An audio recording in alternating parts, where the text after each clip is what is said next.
Welcome to Native America Calling. I'm Sean Spruce. Language is a keystone of culture, and two tribes are among those celebrating language revitalization victories this Indigenous Peoples Day. One includes a long-term commitment to increase the number of adult fluent speakers to help teach others. Another finds language advocates partnering with Indigenous people a world away. We'll hear about that and a new podcast debuting today, exploring the heart of Haudenosaunee culture. That's all right after the news.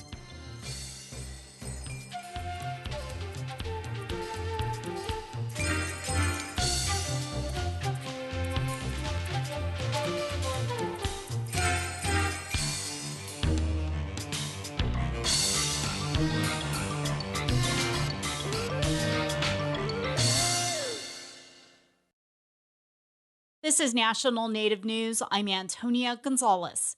Indigenous health workers are stepping up their battle against opioid addictions. As the Mountain West News Bureau's Jenny Kenzie reports, tribal communities are looking for solutions to the ongoing crisis. Indigenous people have been especially hard hit by the national opioid epidemic. Their use is highest among all U.S. populations, and use has been increasing dramatically in recent years. Chris Lovato is a community health representative on the Santo Domingo Pueblo in New Mexico.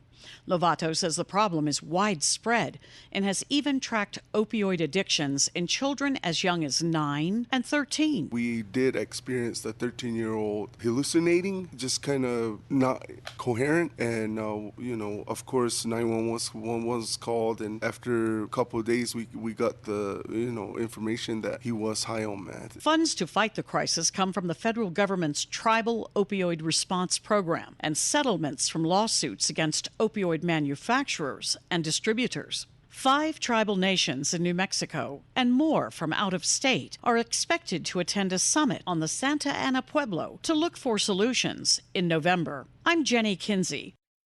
The Phoenix, Arizona area is increasingly becoming a hub for data centers powering artificial intelligence. And as KJZZ's Gabriel Pietrorazio reports, even tribes are beginning to tackle the trade-offs.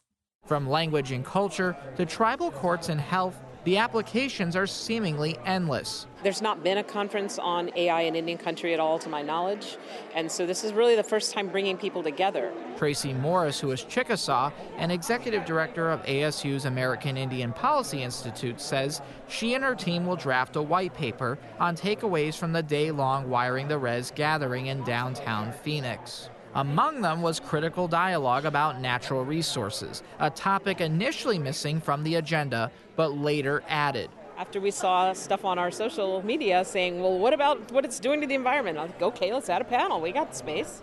Chris Deschaney, who is Navajo and executive director of the National Intertribal Energy Council, says few tribes are in the position to consider building data centers on their lands. Most of Indian country is not impacted by this, but it does impact, for example, if you have utility rates.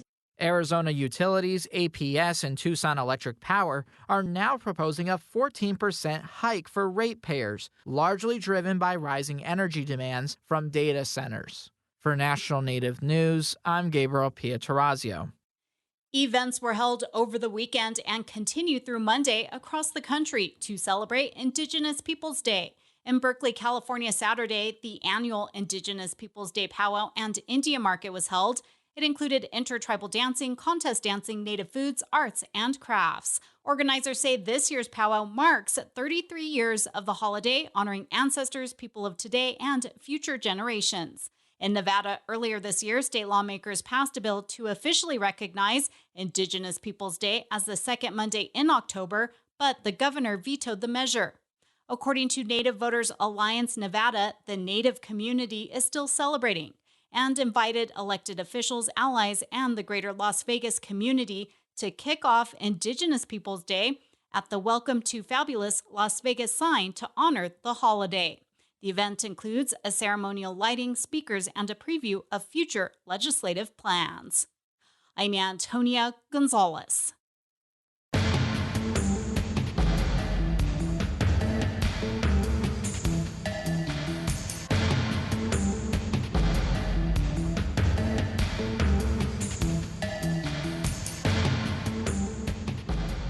National Native News is produced by Koahnic Broadcast Corporation with funding by the Corporation for Public Broadcasting. Support by Sonosky Chambers Law, championing tribal sovereignty and Native American rights since 1976. From opioids litigation to treaty rights to tribal self-governance. With offices in Washington, D.C., New Mexico, California, and Alaska. Sonosky Chambers Law. Support by Amerind, Indian Country's 100% tribally owned insurance partner. Information on property, liability, workers' compensation, and commercial auto needs at amerind.com.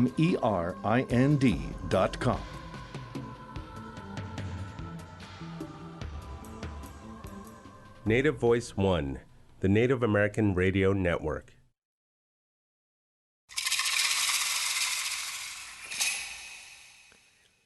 This is Native America Calling. I'm Sean Spruce.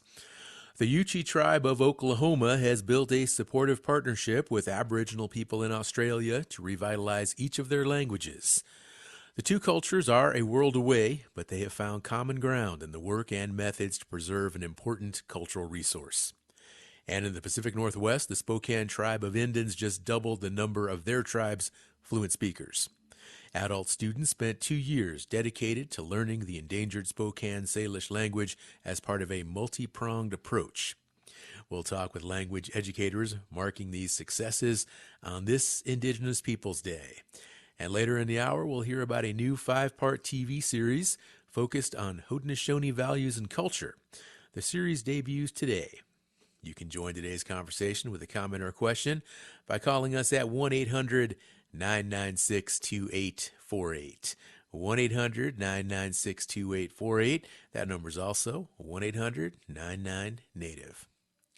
Joining us now from Spokane, Washington is Sulustu Barry Moses. He is the program manager for adult fluency training and the executive director of the Spokane Language House. He's also a citizen of the Spokane Tribe of Indians. Sulustu, good morning and welcome to Native America Calling. Good morning.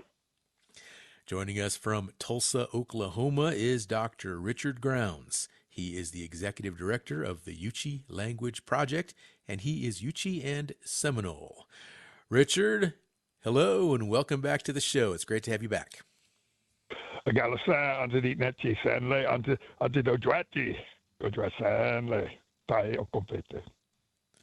Appreciate those native language introductions from both of our guests today. And Sulustu, I want to begin with you. This recent graduation of 9 people from your program doubles the number of adult Spokane language speakers. Now, in relative terms, the numbers are not huge, but can you talk about the significance of this milestone for the tribe? Absolutely. It's a really important day for us. As you know, all across Indian country, indigenous languages, native languages are critically endangered. And typically that means that there in any of our communities, there might just be 4 or 5 first generation speakers, who are left. So I think the significance of this moment is that this is the first time in half a century, 50, 60, 70 years, that we've had new advanced speakers of our language in this community. Now, what was the turning point that prompted the tribe to make language revitalization a priority? I think that it's a change in perspective, and that change of perspective, has to do, I think, in part with how we approach indigenous languages. And to be kind of blunt about it, I think in the past, oftentimes, myself included, in the past, we treated languages like almost like it was a hobby or an enrichment activity, maybe something that we could handle, in an afternoon class or, an administration class or something like that. And those kinds of efforts, while they're valuable in their own right, they still don't address the deeper problem or the complexity of indigenous languages.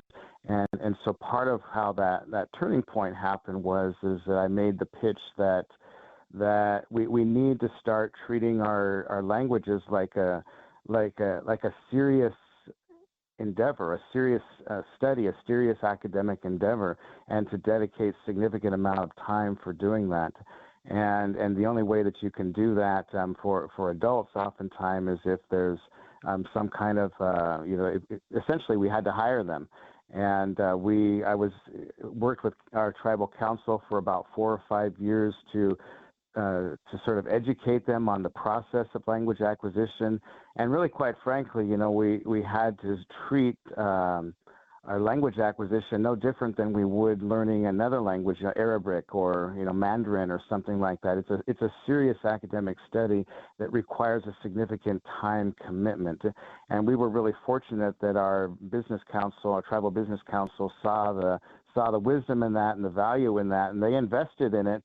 More than $1 million, and I think maybe $2 million, to essentially to hire these apprentices, for this 2-year program, and they were able to dedicate themselves full time, 40 hours a week, plus whatever they did at home on their own, to studying the language.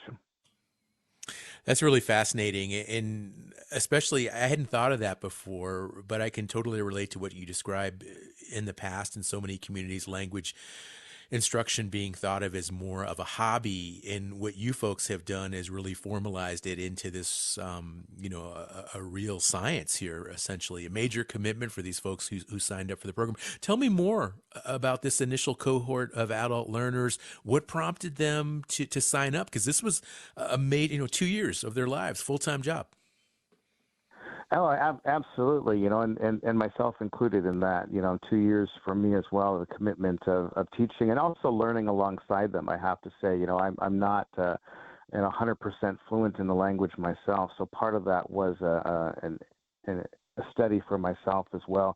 I think every person has their own motivations. For some, it's spiritual. They're involved with ceremony and wanting to be able to communicate, with elders in a ceremonial context better. Some were raising children and wanted to be able to talk to their children fluently in the language.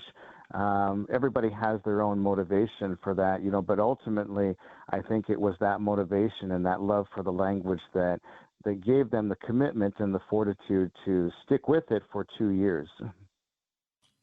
These 9 people, what types of dividends for the tribe are you hoping that they can now deliver?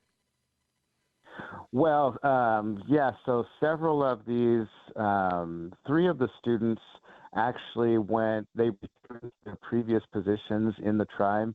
So they went back to work for the language and culture program of the tribe. So they're doing other kinds of educational activities, teaching of youth and program development and developing curriculum and those kinds of things.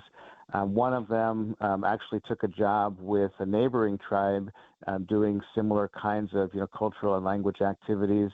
And then 6 of them stayed behind in a newly formed kind of a successor to the pilot program, where we are finding other language apprentices. We received funding for 5 more apprentices to come through. We're beginning that search process now for the next cohort to come through. So some of them stayed behind to continue that endeavor and to continue teaching, continue refining our process, to continue with curriculum development and anything else that we might need to continue this going for future cohorts. Looking back now, 2 years ago when this program launched, what are some lessons learned in terms of how the curriculum was developed, the implementation? Are there things you'd maybe do differently now that you've had a trial run here? And what's next? You're going to continue this program with more cohorts coming up? Yeah, absolutely. Yeah, so we have authorization for another 5-person cohort. We're beginning that recruitment process actually today through our tribal human resources department. They will be paid apprentices just like the first cohort was. If I look back at what I would do differently, to be honest, I think that I would have trusted the process sooner, and it sounds kind of weird to say it that way. We really wanted to embed as much immersion as possible in this. obviously there had to be some lessons and there had to be some, understanding of the structure of the language and those kinds of things. But really the core of that was the immersion and having dedicated time where we would just force ourselves to leave English at the door, to put that aside, and to just spend dedicated time speaking the language. And we struggled with that. I mean, just really quite honestly, it's a really, for adult learners, it's a hard thing, to have to put English aside and say, okay, for the next hour or for the next 2 hours or however long that immersion session is, you feel dumb, you feel insecure, you feel like a baby, and because you're not able to communicate things as efficiently or as concisely as you might want to. But if I had to do it over again, I would have trusted it sooner, and I would have encouraged my students even sooner in that process to just trust it and be comfortable with the discomfort, to be comfortable with the unknown, and to trust that the language would guide us through that. So, Lustu, the Spokane Language House, it began in 2018, so the program's about 7 years old. How has language investment changed or evolved or grown in the Spokane tribe during that time? Because, of course, this is just one program of others. So originally I did Spokane Language House. I'm a little bit embarrassed to say, maybe kind of as a protest. And I don't want to be negative or to say anything disparaging about anyone. I guess though at the time that I founded the nonprofit, I was frustrated with the way Native languages were approached generally, like I said in the intro, as kind of like a hobby. And by the way, I'm also a fluent Spanish speaker.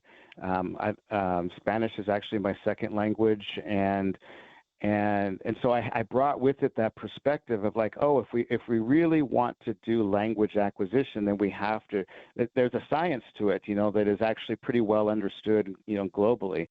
But for some reason, we don't apply that to native languages. We kind of have, I hate to say, almost like mythical thinking or magical thinking, that maybe one day I'll wake up and I'll remember the language. Well, no, we got to work hard at it. So I started this nonprofit, to really to develop something, a rigorous program that would develop that immersion and that full process. And ultimately, what happened is we're going to take a short break, and we'll be right back.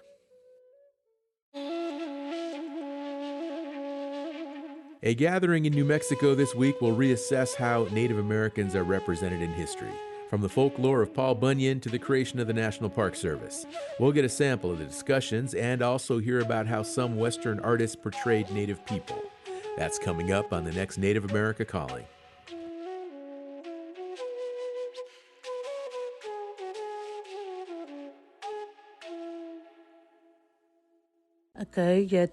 Husk als stelt als sintot alleen i daasti. Tatlano hettani jäävjöjällä nytänä tega yksest etanetlaski etelquasti kannati etahesk ekolies dijassujes di justet dolceha yuko jatulit etelohohisti na healthcare.gov/coverage alle 1-800-318-2596 he agetanos Medicare alle Medicaid unadalka.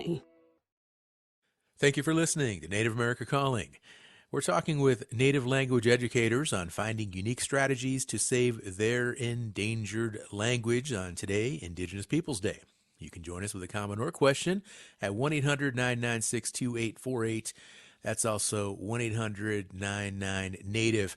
Our first guest, Solustu Barry Moses, is on the line. He's the executive director of the Spokane Language House. And Solustu, I'm sorry we had to go to a quick break there, but I want to let you continue what you were explaining to our listeners about the evolution of language efforts there among the Spokane people.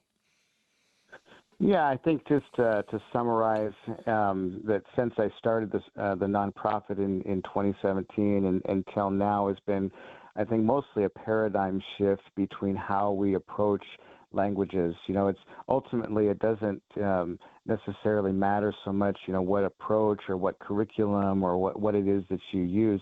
The important thing, I think, is a mindset shift in recognizing that, really our goal in saving languages is to become fluent speakers. And we can't become fluent speakers through an afternoon enrichment class or through 15 minutes a day, at the beginning of work or anything like that. It really requires a group of dedicated people who can really do the deep dive into the complexities of our indigenous languages and to really tackle it like you would any other skill, any other world language, or any other expertise that we might develop. And for someone listening to the show right now, maybe in a different Native community, maybe in the Southwest, maybe somewhere in the Midwest, on the West Coast, anywhere across Turtle Island, they're thinking to themselves, geez, this sounds like a really, really great program. I'd like to try something similar in my tribal community. What's your advice, Salustu? My advice would be to, it's going to be different for every community, but I think you really have to have a really clear understanding of what is the current state of your language. How many fluent speakers are remaining? How much has been documented? How much curriculum is available, and all of those kinds of things. So it really takes a very candid and honest assessment of where is my community, where do we stand, and what are the gaps, and how can we fill those gaps, and we all have such deep love for our languages, we all have such deep attachment, but it also, I think, requires a degree of detachment and a degree of objectivity to really make that assessment. Where do we stand? What are the gaps? What's missing? How do we fill those gaps? And then how do we get people committed and free their time to really dedicate themselves to the deep dive of fluency? Because the reality is, with our indigenous languages, it requires a considerable amount of time and effort. The sad part is that for many of us in many of our communities, we're now approaching our native languages as second languages, and that's a sad reality, but we have to face that. 1-800-996-2848. That is the number if you'd like to join our conversation today. Maybe you are part of a native language program, or you're interested in starting one. You'd like to share some insights or maybe ask a question to one of our guests today. You can do that. Just pick up your phone, 1-800-996-2848. That is the number to join today's conversation. Let's talk now with Dr. Richard Grounds in Tulsa, Oklahoma. He is the executive director of the Yuchi Language Project. And Richard, let's talk about a partnership between the Yuchi tribe of Oklahoma, your people, and the Pertom people of Australia. And it's all based on how to revitalize the languages of both communities. How did this relationship start? And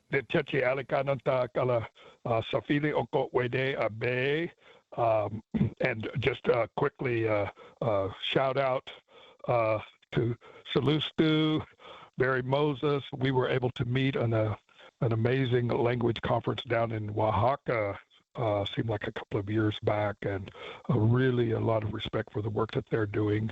I think in the big picture, all of our indigenous communities are under extreme colonial levels of assault, and it's critical for us to work together in any way that we can. And our languages, of course, are the most critical measure of the health of our communities. The status of the language among our youth is what it's all about. That tells us what the future of our cultural level of survival and success is going to be in our within each indigenous community. So I was going to the UN Permanent Forum on Indigenous Issues since the first year, I believe, 2001, and promoting our indigenous languages, trying to elevate that. And I was pushing for to have a UN International Year of Indigenous Languages, and we were finally able to get that going after about 16 years of trying to collaborate with indigenous representatives from all around the globe. And so we were trying to have a workshop about how to grow new speakers of your language on, kind of a zero budget no real funding required, not classroom based, but we were using the program that grew out of ICLS out in California with their How to Keep Your Language Alive booklet that was written up with Leanne Hinton, Matt Vera, and Nancy Steele, and they were just laying out, you don't really have to have a whole school, you don't have to have formal grammars. You can save your language, grow new speakers by working directly, face to face, breath to breath with elders. So we've had a lot of success with that model, and we were trying to share the gospel, share the good news to other communities, so they would have a direction to move forward and grow new young speakers in their own communities. And we called for a workshop. And somehow, amazingly, the Pradam community heard of what we were offering at the UN. We had a little bit of funding. We offered to fly a couple of people over. So in that case, we were able to get Vanessa Ngala Farrelly to come, and her Nana Kathy came. And so we had a fluent elder speaker and a young, very gifted, bright young learner, and they just picked up this model and began applying it back home in the Arinda country this is around Alice Springs in the middle of the central desert there in Australia.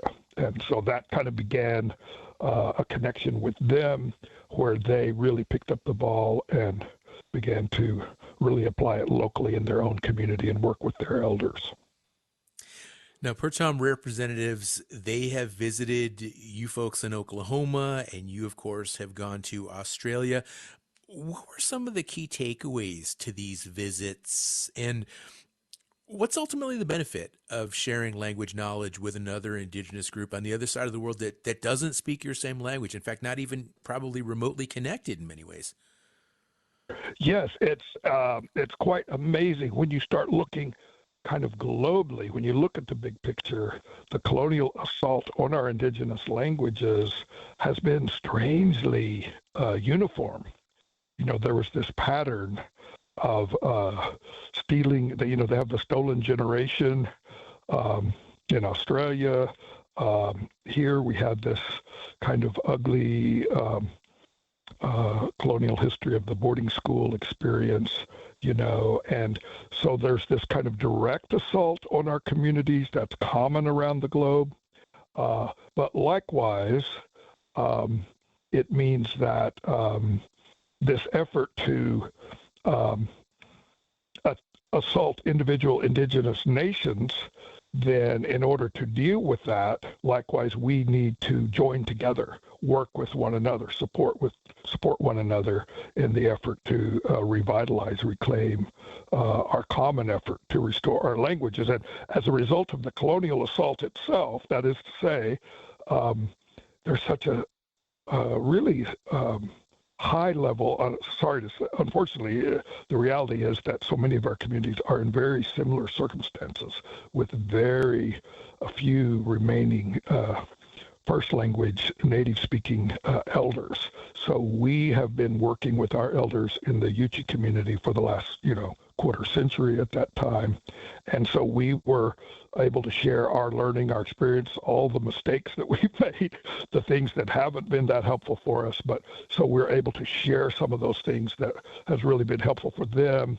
And then we're learning from them at the same time. So we're at some level, we really are all about sharing between our indigenous nations. We work with the Pradam community there to support their efforts, sharing our experience. And likewise, we work with the KCLC over there at the Coche de Pueblo. They've been a critical model for us. The Saley School of Spokane has just been so helpful for us in, growing the language, helping us to have a more structured program to grow the language with our adult learners.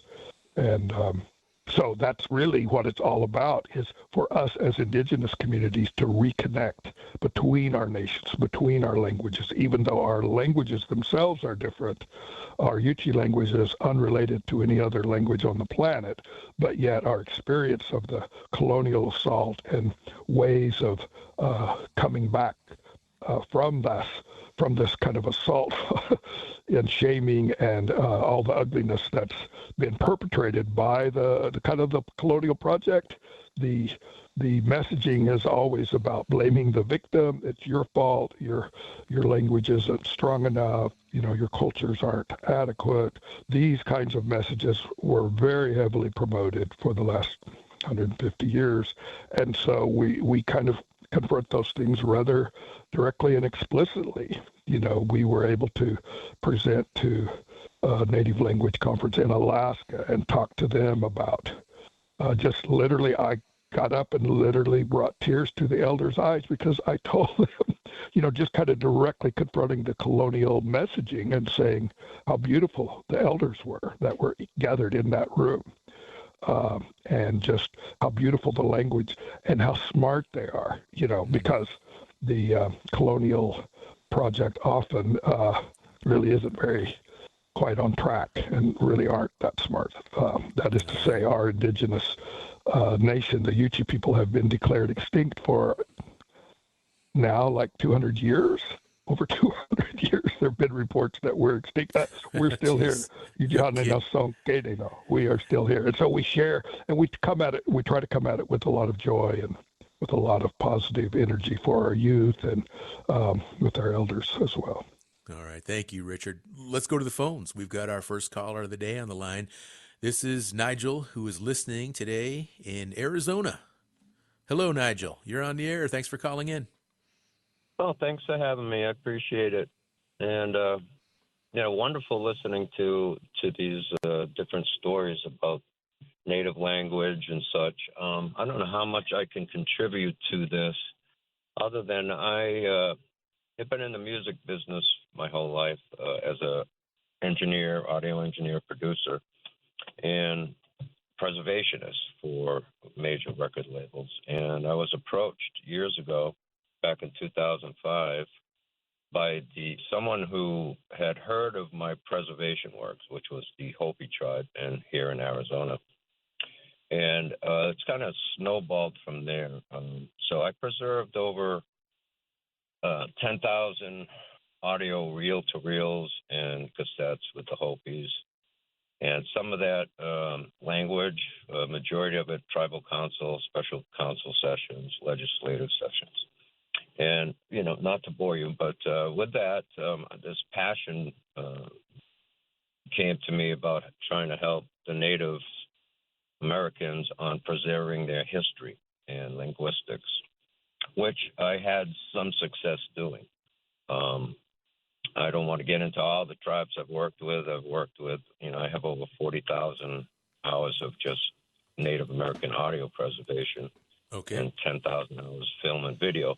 With that being said, I had heard another gentleman discussing having a nonprofit, which I've kind of been working on over the years, trying to get the proper funding for it, which would consist of a film crew, a small film crew, and audio going to the different tribes throughout the country, setting up appointments with the elders to get this language down. Trying to do it with the nations, as you know, I'm quite sure the government does a certain amount of funding. And a lot of that over the years I've found so much interest in having it done, but depending on the economy, you got to take care of your elders first and foremost. Totally understood. Nigel, you know what? Let's go ahead and have Salustu chime in here, because I think the question perhaps that one of our guests could answer is what types of funding opportunities, what does it look like right now in terms of either governments or foundations or anyone interested in funding native language programs? And Salustu, right now, how favorable an environment is it for programs like yours and what Richard is doing to get funding? That's that's a difficult question for me to answer, right now, because we when we were starting the nonprofit, we're seeking private funding, through philanthropic, organizations, and we had a lot of success, with that. We were able to raise, several $100,000, for the design and the buildup of this program. The last 2 years, however, we've changed directions, and we've been, solely funded by the Spokane Tribe and the Spokane Tribe Business Council.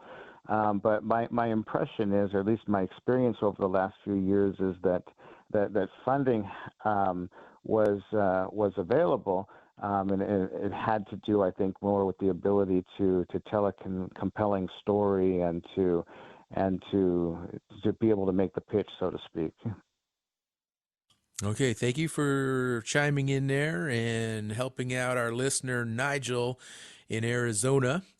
We're going to take another short break here, and we'll come back. We'll talk a little bit more with Richard Grounds, and then we also have another guest who's going to join us as well, Michelle Shenandoah, who's going to talk about a new podcast. So stay with us, listeners. We've got much more to discuss here on Indigenous Peoples Day on Native America Calling, and the phone lines are still open for listeners who would also like to join the show. 1-800-996-2848 or just 1-800-99-NATIVE. Of course, if you don't feel like calling in today, you can always check out our social media. Go to our Facebook, go to our Instagram, Blue Sky, Threads.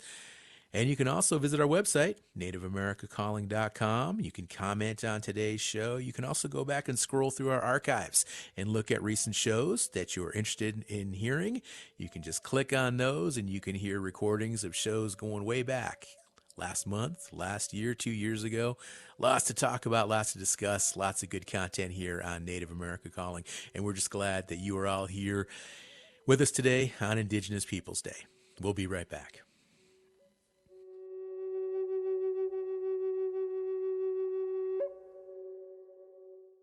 Every family caregiver could use help finding the necessary resources to care for their loved one.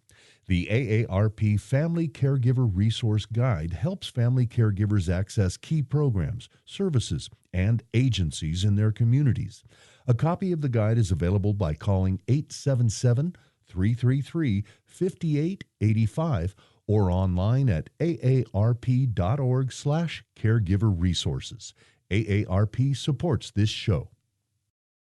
Thank you for listening to Native America Calling. We're going to pivot onto a new topic here in just a moment, but I have one more question for Dr. Richard Grounds with the Yuchi Language Project. And Richard, listening to our show today and other shows we've done in recent months and years, I just continue to be amazed at just the momentum for native language revitalization across Indian country.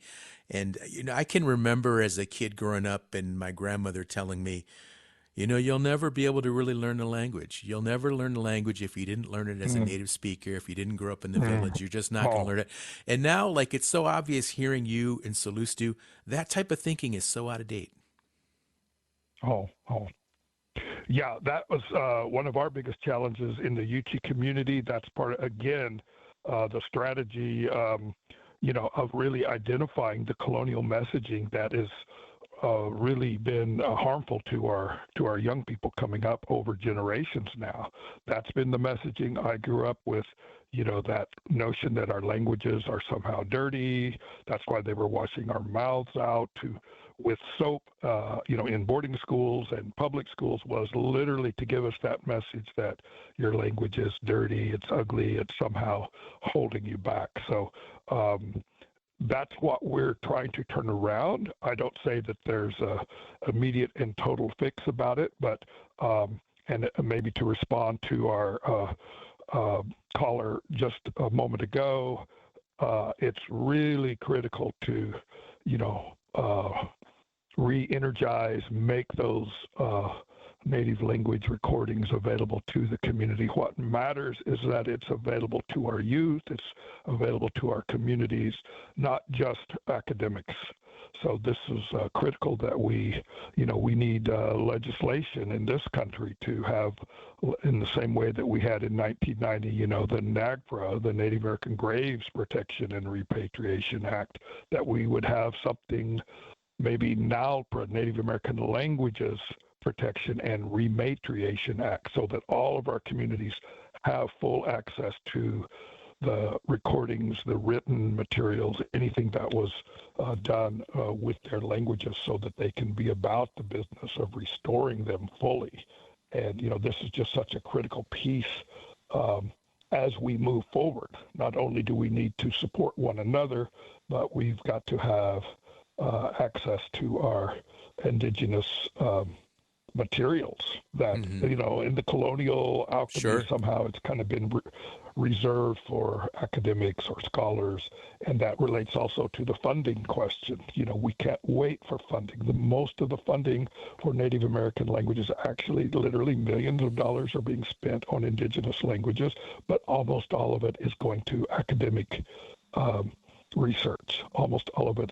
Not to say that it's necessarily a terrible thing in and of itself, but what really matters is our indigenous communities, is that our young people are growing up with their heritage, with their language, knowing their stories, knowing their songs, overcoming that, kind of negative impact, the assault of the boarding school experience, which was all about stopping the languages, stopping the stories, stopping the dances and ceremonies. So this is the clear vision that we need to move forward with as we work together, and we don't necessarily wait for funding.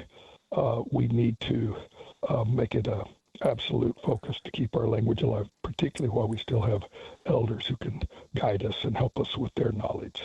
All right. Thank you so much, Richard.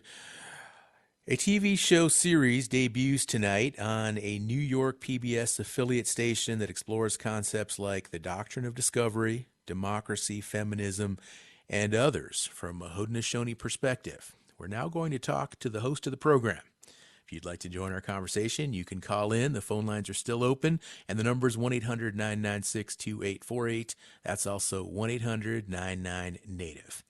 Joining us now from Syracuse, New York, is Michelle Shenandoah. She is the founder and executive lead of the nonprofit Rematriation. She is Wolf Clan from the Oneida Nation. Michelle, hello, and welcome back to Native America Calling. It's great to have you back on the show. Saguli, thank you. Happy Indigenous Peoples Day. Happy Indigenous Peoples Day to you as well. Now, let's talk about your new 5-episode show. It talks with Haudenosaunee thinkers, authors, different leaders, and you also talk to non-Native scholars about the environment, feminism, masculinity, all these other topics. What do you want this series to accomplish? Yeah, well, we created this, as, so many Indigenous people were always put in the position of educating. And it's really addressing a lack of education that's in academia, that's in the mainstream and media. And so there's a lot of perspectives that all of our peoples are always having to educate, the public on, from our treaties to our histories to contemporary issues. And Rematriated Voices was created as an opportunity to kind of really just bring in Haudenosaunee perspective, worldview, taking a look at our government, the influence that the Haudenosaunee had specifically on U.S. democracy and women's rights, and having an opportunity to really sit with Haudenosaunee leaders and elders, also with other Indigenous thought leaders from New York Times bestsellers, and to allies who are doing this work alongside of us. So we created this in a video format that'll be televised, and we also have it in a podcast series as well. So people can, access this in different ways. Well, give us some highlights. What have been some of your favorite conversations so far? Well, tonight on PBS WCNY in Syracuse, we are premiering the very first episode called Mother Law and the Doctrine of Discovery. And here we get to sit with a clan mother, Mohawk clan mother, people call her Mama Bear, Louise McDonald Hearn, and Mohawk attorney Beverly Jacobs, along with two allies from Land Justice Futures. And we are talking about the issue of doctrine of discovery and what are Indigenous women doing to address this from a legal perspective within our communities. And then in addition to that, our friends and allies from Land Justice Futures are doing some really innovative forward work and working with Catholic nuns, believe it or not, who are some of the biggest landholders in the United States. And they are really helping to educate about the doctrine of discovery and what can these nuns who are aging think about land and land justice as they, age and they move on. What can they do to, make the wrongs right? And so it's really great to be able to hear directly from our clan mother to look at, how has the doctrine of discovery impacted our community in the ways that she has to deal with this from a political and community perspective, and how it shows up at her doorstep, right? And how she has to navigate this through the councils within our Haudenosaunee Confederacy. And then you have, the lawyer, Beverly Jacobs, who, has to deal with this on an international level, and also taking a look at how the doctrine of discovery is responsible for the issue of missing and murdered Indigenous women that we all still deal with today, and all of the land theft and residential schools. I mean, the list goes on, but when you look at the source, this kind of really leads you back to it. But, this is one episode out of 5. And the other episodes, highlight some really, really beautiful discussions centered around women and bringing, our children into the world and women's bodies and the earth being the first environment that we learn from, and sitting then also with our leaders of the Haudenosaunee Confederacy and hearing how governance how we govern ourselves today and have governed ourselves for more than 1,000 years. And people get to see the direct parallels between how the U.S. Constitution is structured and how we govern ourselves, right? To listening to one of the foremost scholars, which is the sadly the late Sally Roche Wagner, who was a leading scholar in feminism and women's suffrage. And you get to hear about how she made the direct connection with her studies to see that Haudenosaunee women influenced the women's suffrage movement, right? So there's a lot of beautiful moments. I don't know if I have just one, but I will say this. Okay. If you watch the video series, we are sitting in the beautiful Adirondack Mountains, which is Mohawk territory, during this time of year, and it's really, really gorgeous. But if you're listening, I think you pick up on that too. All right. Well, let's try it out here. Let's hear an excerpt from the first show that airs tonight, and this is one of the allies that you mentioned, Sarah Bradley with the organization Land Justice Futures. She's talking about how the doctrine of discovery continues to affect everyone, not just Native Americans. Whether you're looking at environmental destruction or housing, or you're looking at political violence or domestic violence or any of these things, it feels so connected to this Gordian knot of the original sins of this nation, if we'll call it that, of the doctrine of discovery. And it's not just for Indigenous people or the descendants of settlers. This is important for everyone. Mm-hmm. This is important for everyone. This is all of our lives. And the doctrine of discovery enabled Indigenous land theft, the transatlantic slave trade, the colonization of 84% of the land on this planet. And so this is important for everyone from Singapore to Cape Town to the land of the Mohawk. That was a clip from the new rematriation show that debuts today on WCNY. Michelle, I can't wait to tune in. This is super, super exciting. And I also want to ask you, because again, this is so focused on Haudenosaunee culture and history, and how widely known do you think the Haudenosaunee people and their legacy is, not just where you are, but across the United States? Well, I don't think it's as widely known as it should be. Let's start there. Our people have done an enormous amount of work to help to educate about this important influence that we have had. But I think for, all Americans, for all citizens in the U.S.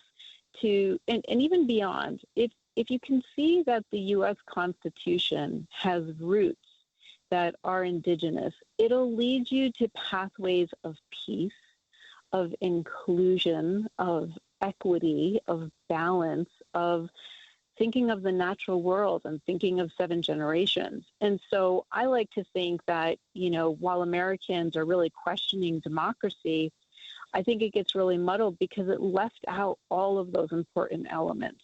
And it left out all people of color. It left out women. It left out the voice of Mother Earth and the water and the natural world and thinking into the future. So I like to say that because those roots of the Constitution actually truly are, the influence is indigenous, that it's not going to take much to bring that into the thinking within the mainframe of the United States and within its governance. And it doesn't have to be lost. We're looking at nations, multiple nations that have been united around peace and peacemaking for more than 1,000 years. And I ask, where else on this planet does that exist, right? The founding fathers were just so intrigued by us. They did tons of writing, and they were so impressed that, there was representation of all the people. And when I say these things, it makes sense because people say, oh, yeah, that's how the U.S. governed itself, that, that all people are represented, all people have voice. But again, without those critical elements being present that centers life in our thinking, in our decision making, that's when we begin to feel that disharmony and not feeling balanced. And I think that that's what this country is feeling today, because it doesn't include life and forward thinking for future generations that we're not going to walk this planet with, right? So we're out of balance in this country, and as human beings, I think for that very reason. Of not being able to look that far ahead and include those future generations. Michelle, as we begin to wind down the show, we've got about 1.5 minutes to go. I want to ask you about your nonprofit, Rematriation, and how you've used media to get your organization's message across. Yeah, well, so, rematriation is really focused on the movement of rematriation, meaning returning the sacred to the mother, our Mother Earth and the water and women and seeds and language, right? And so we use social media, films, podcasts, public speaking, getting out and representing, in our, traditional regalia or ribbon skirts to really make presence, to show that we're still here. And so Rematriated Voices is just one more of those aspects. And people can find us on social media. We're Rematriation, rematriation.com. You can go to our website. You can learn more about the series that's coming out and just follow our work. Michelle, thank you so much for joining us. And again, happy Indigenous Peoples Day to you and everyone else at Rematriation. Yeah, happy Indigenous Peoples Day. Thank you. Well, with that, folks, we're out of time, so we're going to have to wrap up this show today. But big thanks to our guests, Solustu Barry Moses, Dr. Richard Grounds, and Michelle Shenandoah. Join us again tomorrow.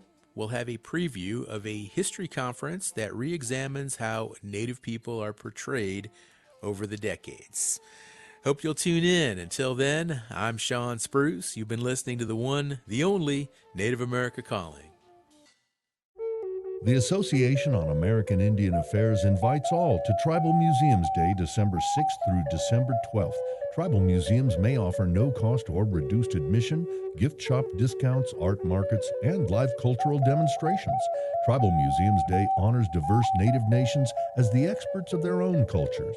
You can find a map of tribal museums and more at indian-affairs.org/Tribal Museums Day. The association supports this show. خس بقني خس خواويتشمس هتشنشيتمس والقيس والقلت شكل كل تاوسد لوارن كالي خسخ مريم مكوكس يقولون تسقق أمس سخويت ونخ تسمي كويس تشويمنت healthcare.gov/coverage وخواتش كل تاوسد 1-800-318-2596 لأس مامي تن Centers for Medicare and Medicaid Services.